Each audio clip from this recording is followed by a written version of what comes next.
So obviously we're going to talk about a developmental relational approach for parents, but I want to start with a question that I don't think it's asked of parents very often, which is, what is your goal of parents? So Deborah, tell me, what should a goal be for parents? What should their goal be for their families, for their children? It's a great question because parents will have different goals. But in the end, I think it's to nurture your children so that they can become caring, nurturant, happy, engaged people in the world, the people Mm, in relationships. So it's interesting. I have three children, and I thought a lot about this as I started to raise a family. And, one could wish their child was an academic genius, right, and provide all of the academic stimulation for a child so they would be always the first in the class, maybe. right. Um, or you could wish your child to be an outstanding athlete, who's going to be cheered on and winning and or not. Um, and for me, I wanted my children to become people who cared about and loved others Mm, and were cared for and loved by others. For me, the social dimension of life was by far the most important. Those other things come, that's great, but for me, if my children hadn't grown up to be loving people who enjoyed others and who were able to be in close relationships and work effectively in close relationships and be members of community and contribute at that level, I would have been very disappointed. So each of us has our own goals, and mhm. maybe they're just priorities that different parents have. I think it's an interesting, because I think it's a little bit different question for those of us who raise boys versus Mhm. girls. And I've had the opportunity several times to speak about bullying at very elite boys' private schools. And, you look out into the audience, and there are many parents, probably a lot of lawyers and doctors and accountants and financial Mhm. advisors.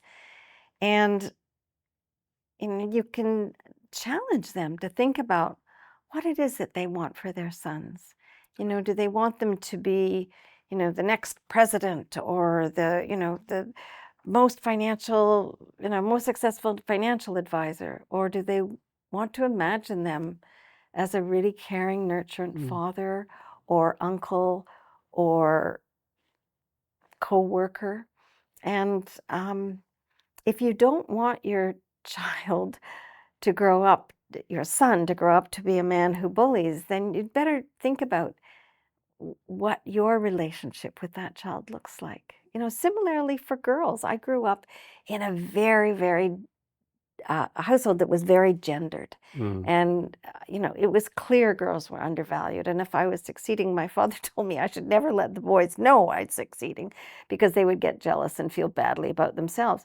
And, I think now we know to set the sights high for girls and help them understand they can do anything they want to do, that's within their range of possibilities. So, Yeah, but in your response, I hear a contrast between wanting your child to do something versus wanting your child to feel something. that's interesting. And, from my reading of your research, it seems pretty clear in the science that setting a goal for our child of what they might feel, what you said in the beginning, Mm. that they might feel loved and are able to love someone else, that puts them on a much healthier trajectory than merely wanting them to have or do something. That's interesting. we're back right back to the definition of healthy relationships. And Yeah. I hadn't thought that, and you picked that up because if they're growing up through, childhood, adolescence, adulthood, through the later years of life, being in caring relationships is perhaps the most important aspect of a healthy life. Yeah. And we're learning that now after COVID when people were isolated and continue to be. And social isolation and loneliness is worse than anything in terms of predicting disease, mortality. And so that it's really um, critical Yeah. to feel as if you're connected. Well, and I should point out that there's terms that we're going to be using that get defined in the first video of Mhm. this series, including your definition of a healthy relationship.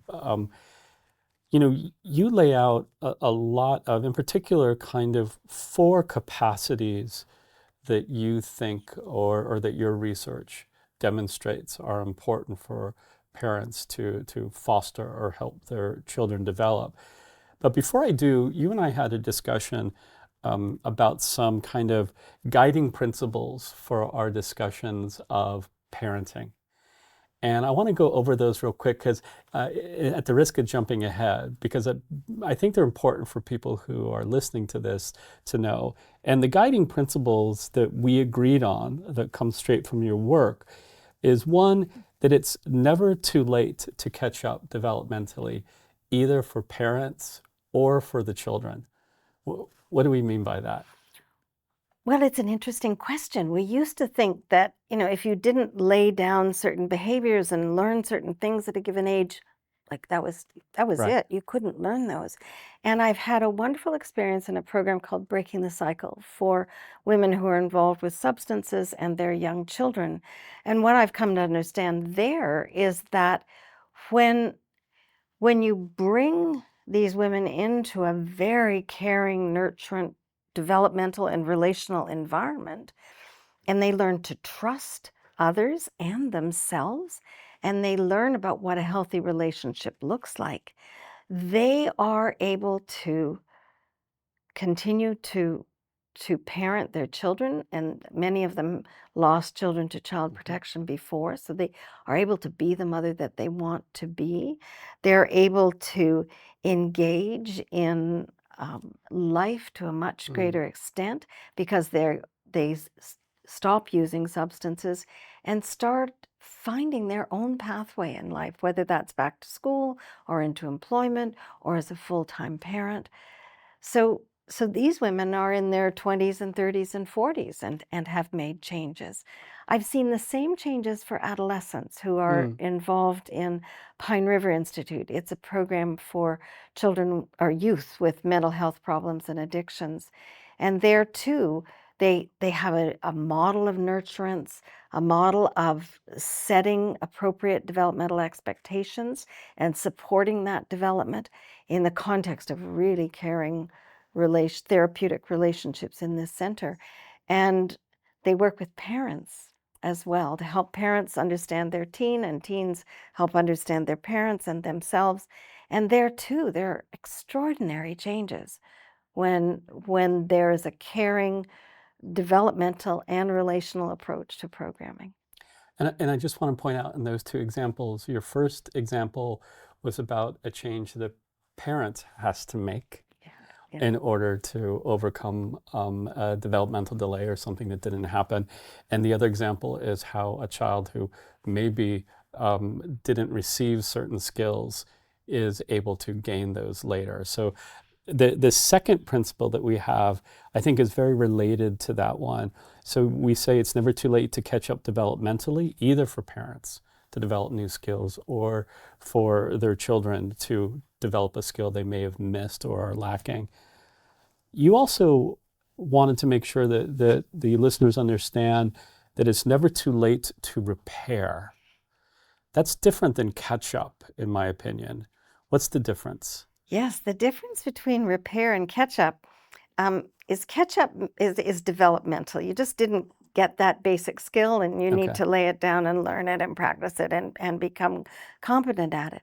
Repair is again in the moment. So we've talked about what's happening in the moment. And I can tell you this from personal experience is that I wish that I had gone through my years as a parent of young children never yelling, because that's not how I want to Right. parent.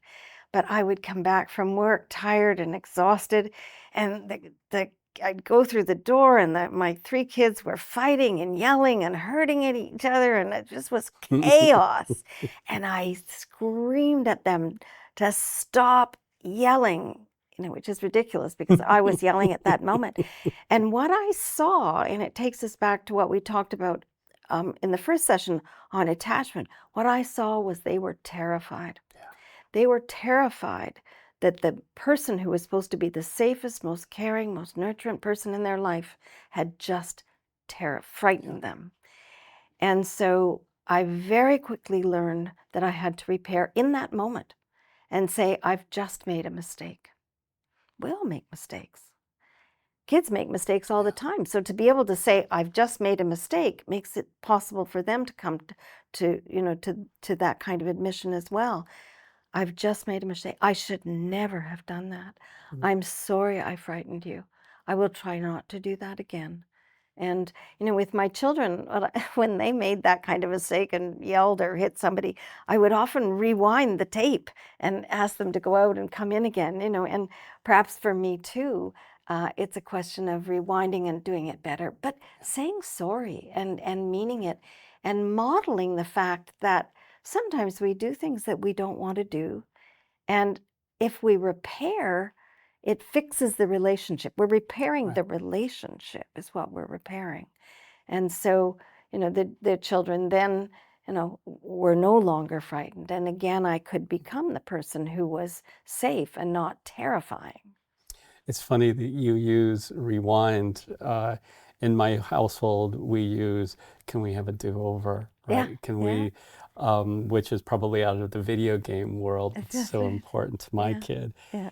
You just illustrated, by the way, your third guiding principle for this talk about approaches to parenting, which is there's no such thing as a perfect parent. So we want to make sure that anybody paying attention to this or seeking guidance for this recognizes those three guiding principles. So in your writing, you talk specifically about kind of these four capacities, these four critical relationship capacities that parents should be developing in their children.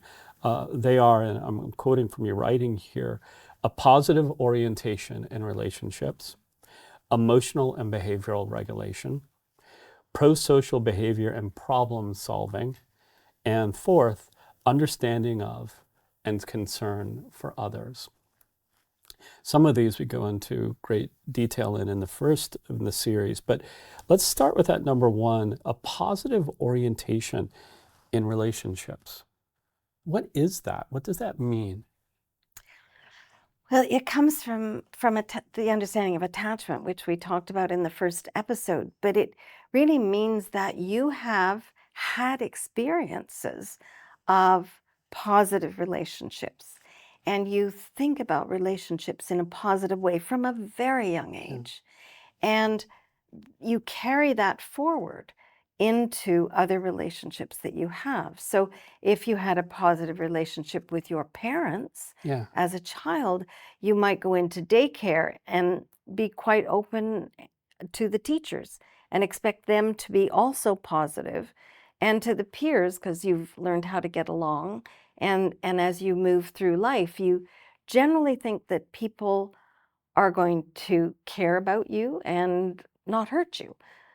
Whereas if you've been a child in an insecure attachment, which means that you're afraid or avoidant of the relationships because they're not responsive, they're not caring, they're not gentle, Mm, um, you learn that relationships aren't predictable. They're something to be on high alert from, right. and that's how you then move through the developmental stages.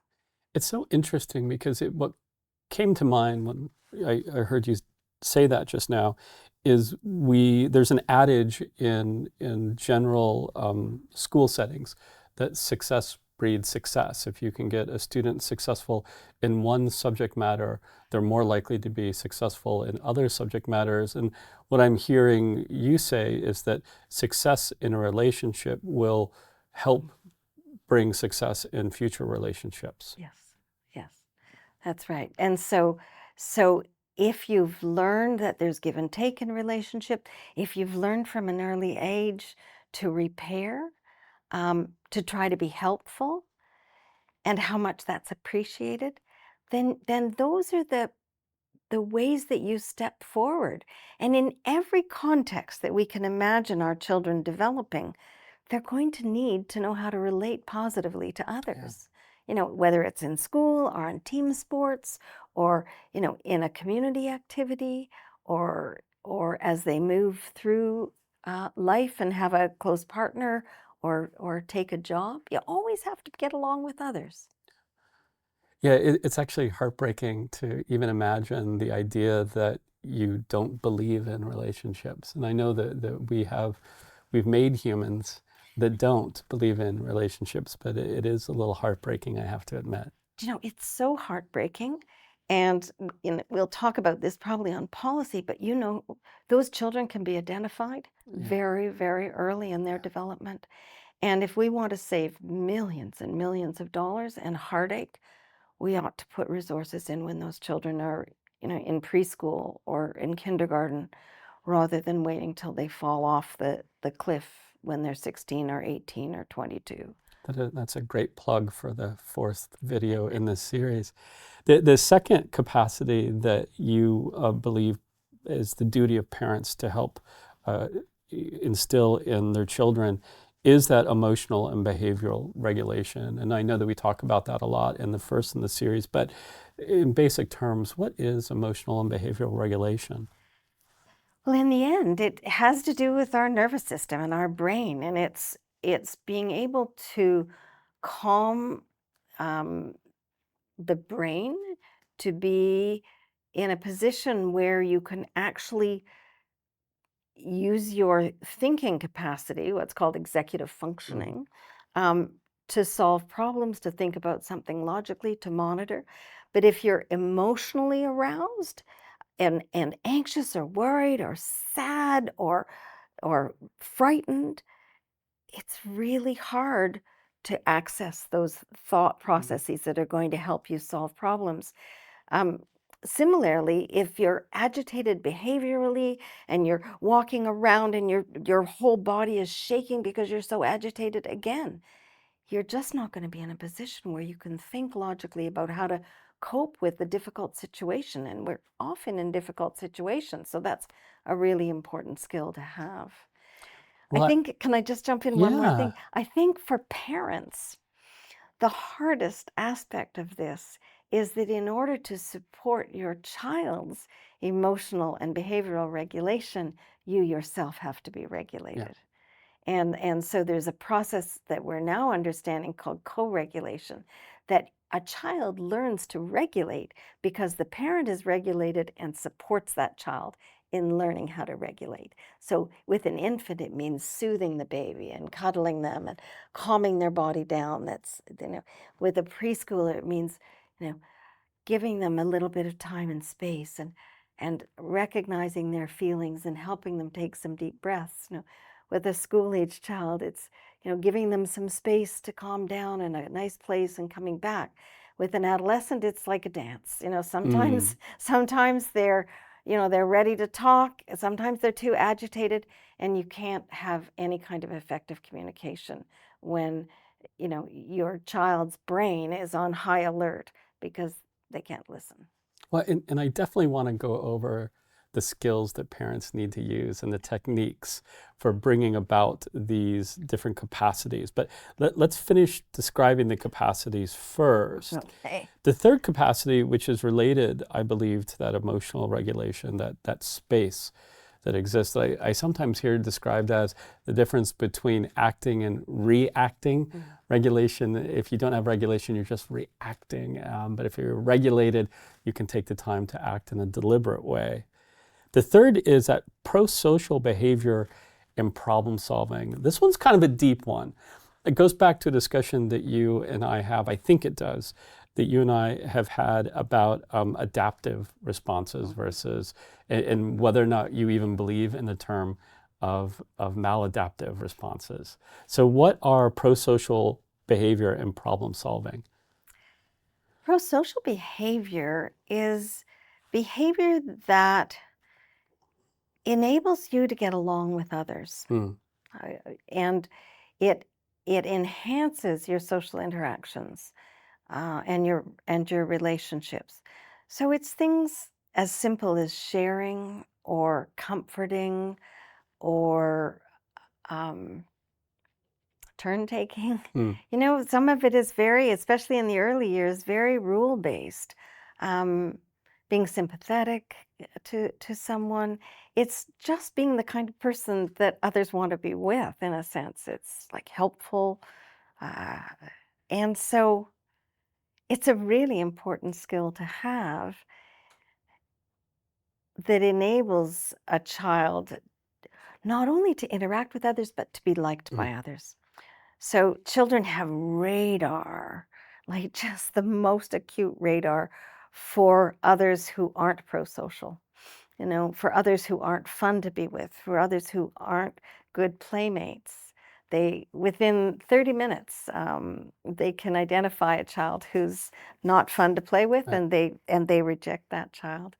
Um, so it's giving your child the kind of skills that they need so that they'll enjoy others and others will enjoy them. Well, and what I like about your framing of it, and this goes back to our discussion, is that, I mean, I think that you demonstrate pretty clearly in your research that even bullying behaviors are learned responses, that these are the behaviors that a bully engages in were learned and developed to get something that the bully wants. So that's an example of kind of an anti-social Mhm. behavior, an anti-social problem solving. They're still solving a problem, but in a way that separates. I know it's funny, Yeah, no, right? you're But absolutely right? right. Yep. Can you describe that a little? Can you explain that a little Yeah, bit? so bullying is about power and Right. power differential. So the child who's doing the bullying has a lot of power over the child who's being victimized. And you know what's interesting is there may not initially be power, but as it's repeated over time, the child who's being victimized, if he or she is unable to get out of that situation, um, it loses power in the relationship, and the child who's bullying gains power. And they gain power in that relationship, but they also gain power in the peer Right. group. And what our observations of bullying on the school playground showed was that 85% of the time there are other children there and they're watching. And so it is adaptive for the child who's bullying because they're getting a lot of attention from others and and become more popular, the Right. research shows. So things that are adaptive in the moment for a Right. child we wouldn't necessarily think of as adaptive in the long run, at a relational level, in terms of prosocial behavior Right. versus antisocial behavior. That's a good dichotomy or a good way to think about it. The fourth and final capacity that you believe parents should strive to help their children develop is understanding of and concern for others. And I guess that starts with understanding yourself. Mm. And so, one of the things that really helps children understand themselves is when their parents label a behavior or a feeling. Um, so, you must be really sad right now. Those look like you've got, big feelings. Help me understand what it is. You maybe, it sounds like you're really angry or, frustrated, Right. getting those words out and helping children understand the feeling in their body and the feeling that's overwhelming them at that minute is really important because understanding themselves enables them then to stop and see another person who's melting down Right. and be able to say, "Oh, I wonder if that person's feeling sad. I wonder if that person's feeling angry. I wonder if that person's feeling frustrated. And we need to have this capacity to understand the other, in order to get along, because it requires, every moment of the day that we're with somebody, it requires that we have some sense of that other. And I think what's important is that you not only understand the other, but our mirror neurons are designed so that we also feel what the other's feeling. And so if that other child's feeling sad, your child will also be feeling sad. Mm. Your child's brain is registering sad. And and that helps develop empathy. That helps develop concern for the other and care for the other.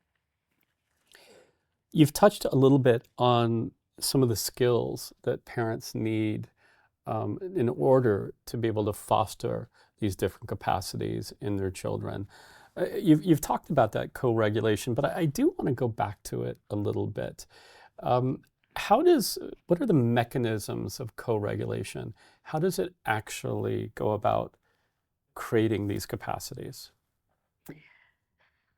Well, just by their very nature, infants are very dysregulated. Mm. Their whole nervous system is dysregulated and it works on very basic needs, the need for food, the need for sleep, the need for stimulation, the need for comfort. And so our role as parents is to figure that out and provide for those needs. The trouble is, the child doesn't have any words and they don't have signs to hold up to say, Mm. I'm hungry right now or I'm tired right now. And so there's that difficulty. The child's not communicating to us particularly well. And they are communicating very effectively with their cries because there's something completely aversive for Hmm. us in an infant cry. Like it says, I have to do something immediately, especially if it's your child. If it's somebody else's child screaming in the grocery store, doesn't Then they matter. have to do That's something right. They need to immediately. do Right, something. exactly. Doesn't bother me at all. But so we're working with this infant and we've got an urge to fix it and then no recipe book for how to do it. And that's a very alarming situation to be in because you're sort of running blind a little bit, Mm. especially with a very young infant whom you don't know very well yet. And so we get aroused like, oh, we've got to do something. And that very bit of arousal, you'd pick up the baby and you'd just be you know, worried about it. And that's exactly the opposite of what you need to do. Mm. So you need to take a few deep breaths. You might even need to just step out of the room for a minute and take a couple of deep breaths and a big stretch or something, and then come back in and pick up the baby in a calm way because infants are designed to feel that calmness from Mm. us. And and enveloping a child and controlling its arms and legs that are wiggling up and down and thrashing is going to help calm the baby, but you can't do that unless you yourself are calm. Right. And and you might not be 100% calm, and that's okay because nobody's perfect. But bringing that calm to the baby is what the baby needs most of all. And I know we again addressed this in greater detail in the first video, but that's the time also for metacognition. This is the time to reflect on your own thoughts and even, I think, your own motivations. Am I right? Yes. Yeah. It is because in the middle of that, your own thoughts, like you could easily listen to this screaming child and say, oh, I just settled that child half an hour ago and now he's screaming again just to make me mad. And it's really working. I'm Right. really mad. But that's a reactive response. And what you really need to do is calm down and say, well, the baby has absolutely no capacity to think about what you're thinking and to make you mad. Right. So the baby is just reacting. And that's the story you're telling yourself. But it's an inaccurate story. So, okay, so the baby's not trying to make me mad. The baby has a need. And and that ability to use your own thoughts to understand yourself and the child really helps you calm down and then do the job that you want. And what the other thing I learned from Breaking the Cycle, this program for women involved with substances, is that every woman who comes through the door wants to be the best mom she can be, the very best. And they've grown up in circumstances where they weren't parented. They didn't have the best mom that they Yeah. needed. And so I think we need to be very compassionate with ourselves and with others as they're struggling to figure out this incredibly difficult task of parenting. And, be kind with ourselves. I think compassion is a really important piece of parenting, and that metacognition, the thinking about your own thinking. Oh, yeah, no wonder this is really difficult for me. I'm just going to try to do my best, Mm. you know. And if I pick up the baby and just hold the baby, and the baby will be safe. If I'm not ready to pick up the baby, I'm not going to pick the baby up. you know, no baby has died from crying for an extra 2 or 3 minutes. Well, I mean, it, to play devil's advocate here for a moment, we've been talking about babies. We recognize that crying can be jarring to us as parents. It can be especially jarring if it's somebody else's child that we hear crying.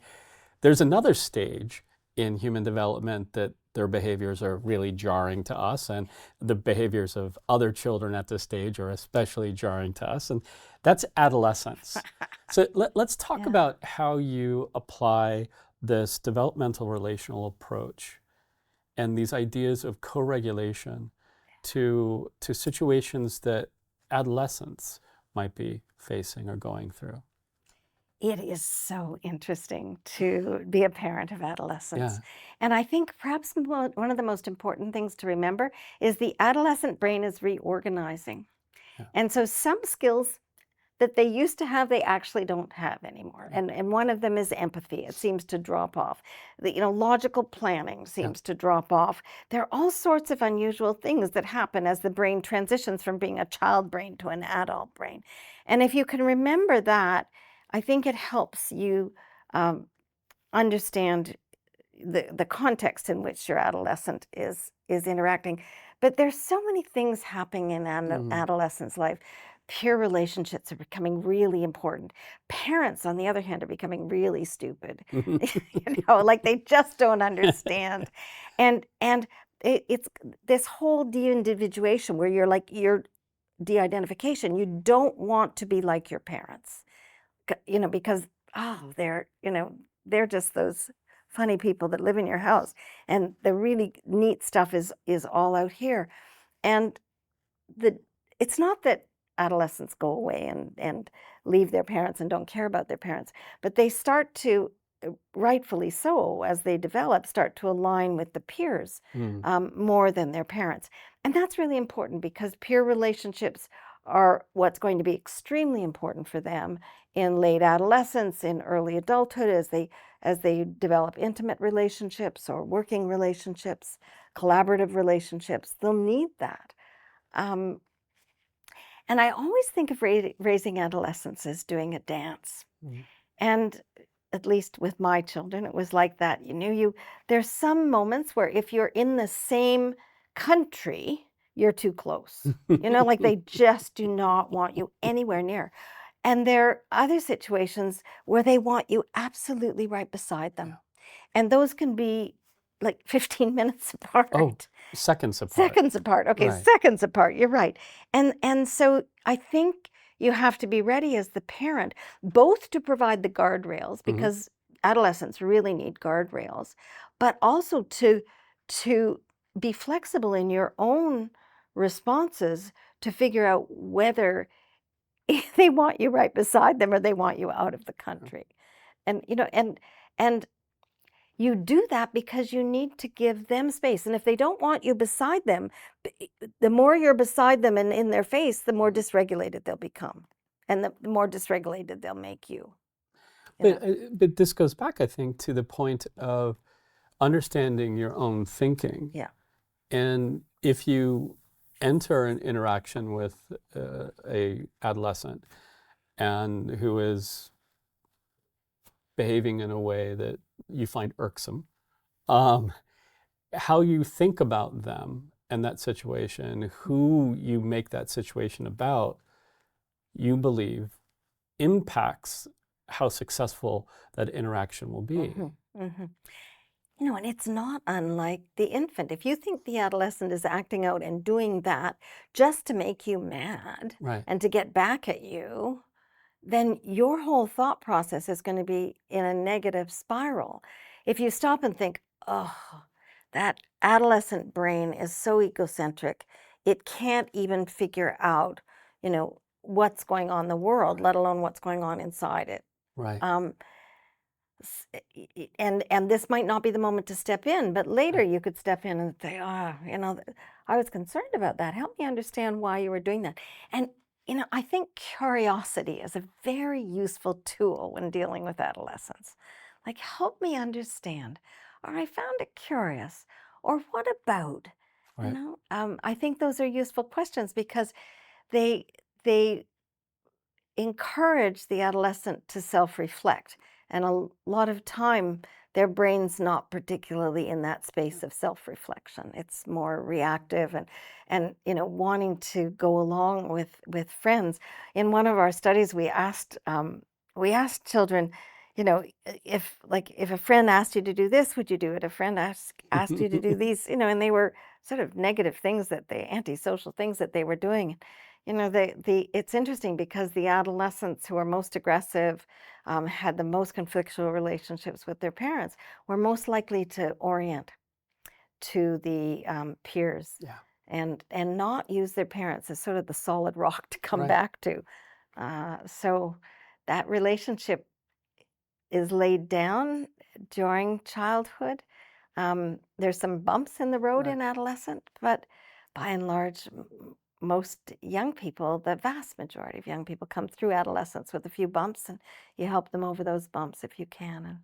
Well, I mean, I think that the relating adolescence to infancy isn't so off because, as you pointed out, sometimes just as an infant feels discomfort and doesn't know why, adolescents don't always. It's one of the scarier things about adolescence is sometimes you don't actually know what you want or what your preferences or thoughts are. They're too in flux for you even to discern your own tastes, Yeah.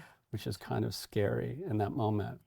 But there's two other scary things that are happening in that interaction that you've written extensively about.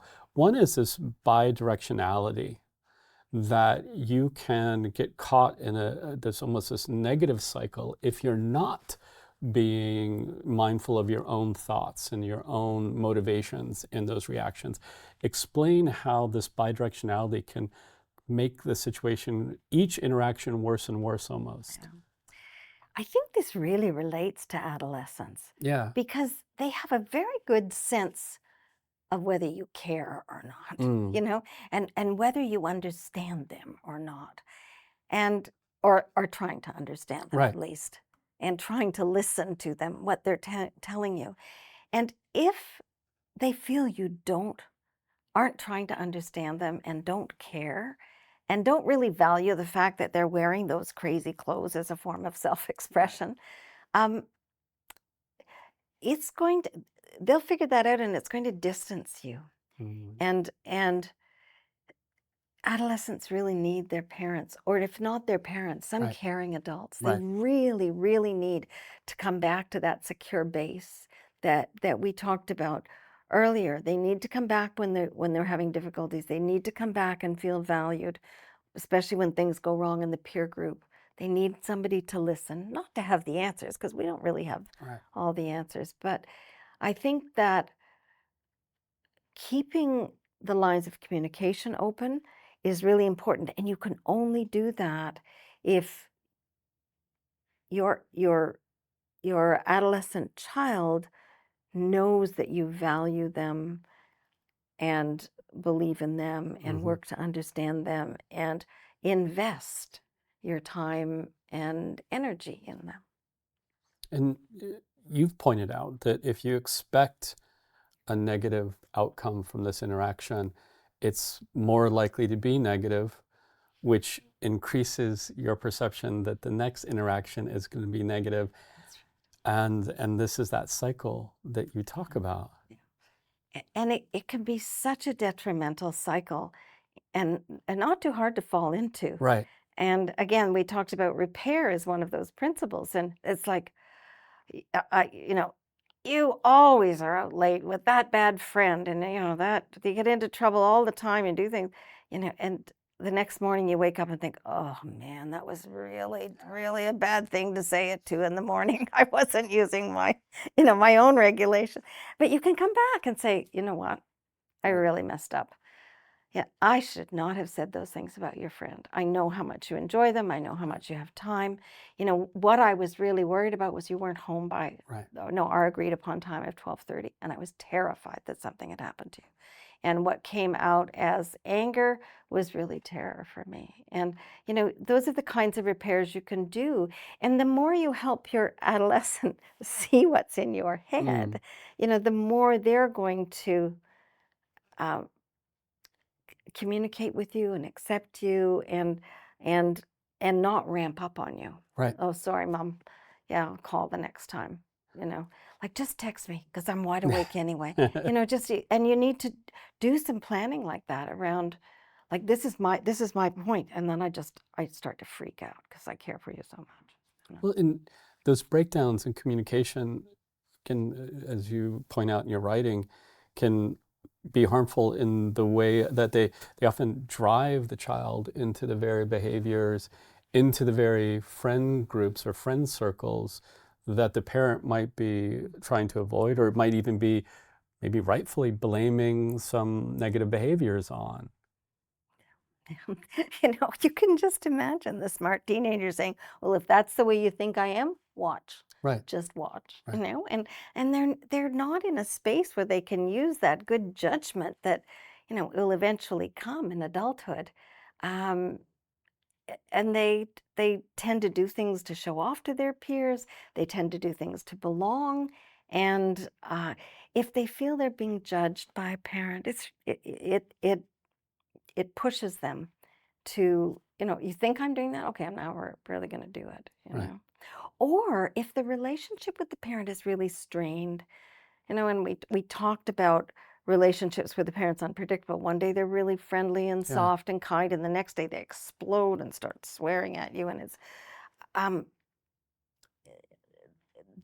that relationship won't be one that they're going to return to and sit in and find comfort in. They're going to be agitated and move away. Well, I want to emphasize that because I think that oftentimes when I've talked about to parents about the need to be present, the need to be patient and listening, sometimes people take away that I'm advocating for permissiveness, that I'm advocating for no rules or for a lack of structure. But you just said you need that consistency in the environment. You need that structure. That goes for rules too. Am I correct? Yes, it absolutely does. Do you know, and rules, I think I love the word guardrails. It's like Yeah. on the highway, there are these rails so you don't flip over to over the cliff. And it's interesting because they're quite narrow with young children. Your Right. guardrails are quite small. But when we are raising adolescents, we're learning ourselves how to be the parent of an adolescent. And as you begin to trust the adolescent and the adolescent becomes more responsible, the guardrails back up. Yeah. And and yeah, I can remember having a conversation with my son about not wanting his friends in the house when we were away for the weekend. He was 18 or 17 or whatever, and he went, "Mom, you just let us go out to the park, you know, 200 miles from here and spend a whole week with my friends, just us, and you won't let them come to the house for 3 hours." I was like, oh, yeah, that rule doesn't hold anymore. But that's where you repair and you come to grips with the fact that as parents, we are also developing Mm. and figuring out how to be the parent. You learn how to be the parent of an infant, and then the infant starts to move around and become a toddler, and then I've got to learn how to be the parent of a toddler. That goes through the lifespan, I think. And when you're formulating these kind of rules, you just gave a rule that I think we agree isn't an ideal one, Yeah. right? But you and I have talked about the need for expressing rules in positive terms, not only in negative ones. Not only prescribing what you can't do, but prescribing what you should be doing. Why is that important? It is so important, and there's Daniel Siegel's written about what the brain does when you say no Right. versus when you say yes, and the brain reacts in an entirely different way. And you might say yes. I think that could be something we can consider. But first, I'd like to talk about, so you can say yes, that's really a no. Um, but I love the social learning theorists and the work they did around parenting and parent training. And they argued that children need 10 positives to every Yeah. negative. I think that's so important for us to remember. I actually think adults need 10 positives to every negative. I Right. think a marriage should have 10 positives to every negative. But but you think about that, and it's how the child is feeling based on how we as parents are reacting in the moment. You know, can I do that? No. Can I do that? No. Yeah. There's don't do that. Or the way we want to do that is X. Mm. And the trouble also about being a parent is when the children are quiet, you tend not to interact with them. You tend Mm. not to say anything. You know, I really like the way you're sitting and doing that drawing, or I really like the way you guys are playing whatever it is. And we tend not to point out the positives and only point out the negatives. And the negatives land so hard if they don't land in a cushion of positives. It's one way of describing it. So trying to say what you want to say in a positive way. You know, can I stay out to 2 o'clock? Yes, that's something we could consider. How am I going to know that you're, Right. that you're safe until 2 o'clock in the morning? But it's the prom. Okay, okay. Let's think of, what strategies. Can you drop me a line? If I don't hear from you, I'm going to be texting you. Right. And work this out as a problem that needs to satisfy both needs. Exactly. Yeah. Exactly. That the how do you stay out to 2 and be in communication with me when I go to bed at 10? Yeah, You can't. exactly. Yeah. Darn it, we can't do that one. Yeah. The thing that when I think that if you are a parent, especially a parent that is maybe struggling, or they know that there are some things that the interactions that they've had in the past that didn't go the way that they wanted them to go. And I know that they might have heard us say at the very beginning that it's never too late to catch up developmentally, that it's never too late to repair, that there's no such thing as a perfect parent. But there's this other thing that you advocate for and believe strongly in, that I think is so hopeful to parents, and that I want you to talk more about. And that is the power of, quote, healthy minute to minute Mhm, interactions. mhm. I've thought a lot about this, and this is where the developmental relational big theory comes down to the action point, for lack of a better word. And we think, oh, well, yeah, I have a good relationship with my daughter, or, my son doesn't get into too much trouble. It's all fine. But I think, and you use the word being present, I think being present with your children in the moment is really important. And what you can say and do in that moment can shift the way the whole day goes. It can go right or wrong. And if that moment has been a difficult moment, coming back in another moment and repairing is good. But in the moment, I think as parents, we need to stop and say, where is this child Mhm. developmentally? What is this child struggling with now? And what strengths can this child bring to the problem that we're trying to solve in this moment? Um, and what should I keep in mind about, the bumps in the road that this child has experienced? But also then, how is this child looking at me? What's my tone of voice? How am I coming across? And I'm trying not to be judgmental, but I really feel it. Mm. And, how do I express my perspectives in a way that opens up the conversation rather than closes it? So I do think that these moments accumulate. And if they're going in the wrong direction, if they're making Right. things worse, and we talked about the bidirectionality Hmm. and sliding down into a really negative interaction, um, you can stop, do it, redo as you talked, or stop frame, freeze frame, and like step outside and say, I don't think things are going so well. How can we fix this? I'm really interested in, yeah, hearing what you want to Yeah. say and helping you.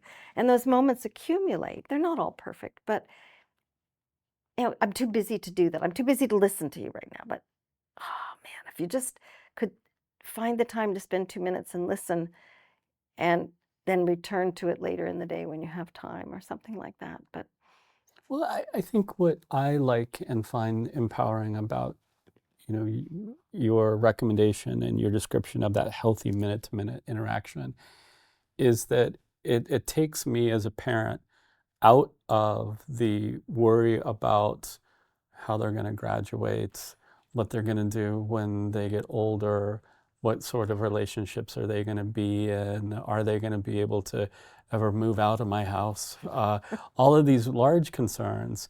And if I am true to your recommendation, I can focus on this interaction right now, my intentionality when I'm in it, how I'm thinking about my child as I'm in this interaction. I can even muster patience and yeah, empathy in that moment, and not worry about the next moment. yeah, And so I think that's what I like so much about it. yeah. I think that's right. I think being present in the moment signals to your child that you're there and you care about Right. them. And that's probably what's most important. And those moments add up, but nothing you can do at 14 will guarantee that your child moves out of the house at 22. So staying present in the moment and being aware of how you are being in that relationship, I think makes a lot of sense. And taking responsibility. I think, to a large extent, we as the parents have the responsibility to ensure that it's going in the right direction.